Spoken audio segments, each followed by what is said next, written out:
Hello, business communications class. This is Dr. Seibert checking in, see what your work is going on this week.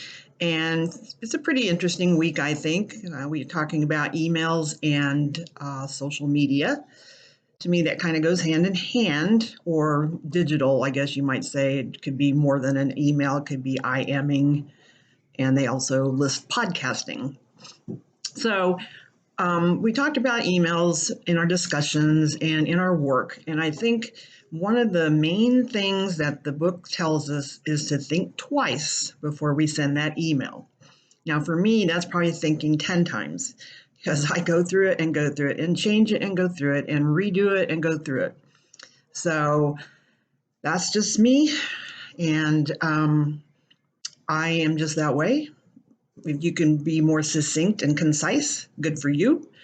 But always be looking at it, correcting it, proofreading it. Just, maybe read it to somebody if you're just not quite right or just don't know really if it sounds good. Let somebody else look at it. I think that's a wonderful tool if you have somebody that can do that, or you step back from it and then think about it before you send it. So along with the emails, as we're talking in business, it looks like the IM or instant messaging is starting to become popular. Now, I have that at work, and it is nice once in a while. If I'm not looking at my emails for somebody to ask a quick question, I don't necessarily notice it, so it's not as prominent, I guess, on my desktop, so I might need to do something about that.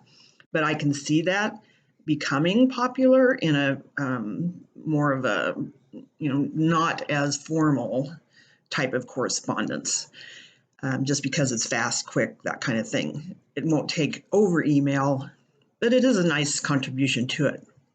And then they talk about some other things about podcasting.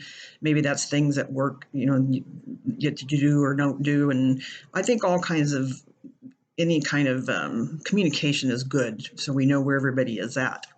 So then when we go into social media, of course, we can see how social media has changed probably in the last 5 years, maybe since you started in with social media. For example, if you have an individual Facebook page, that's probably kind of dinosaur-like because a lot of people don't anymore. Other people have moved on to other platforms, possibly.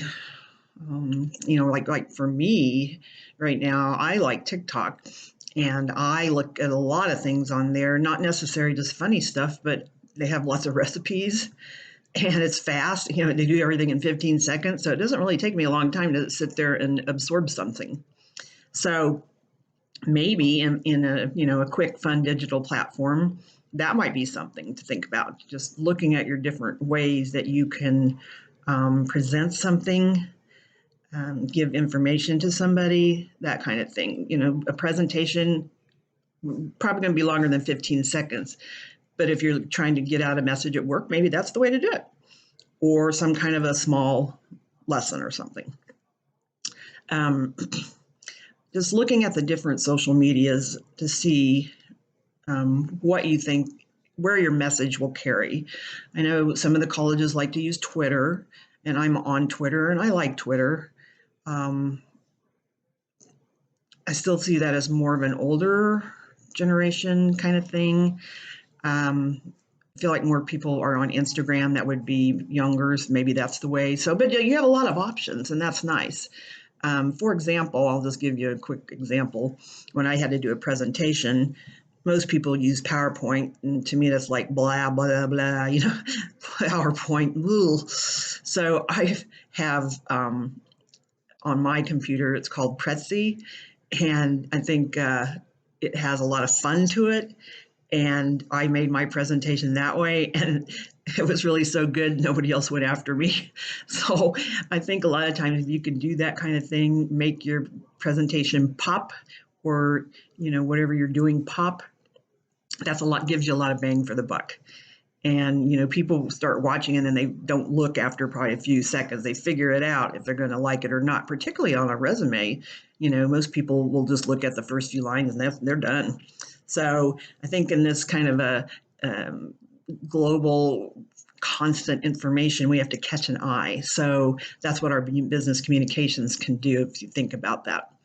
So I'm going to end with next week. We do have a test, and it's a test that you can start and then stop and then pick it up and take it again.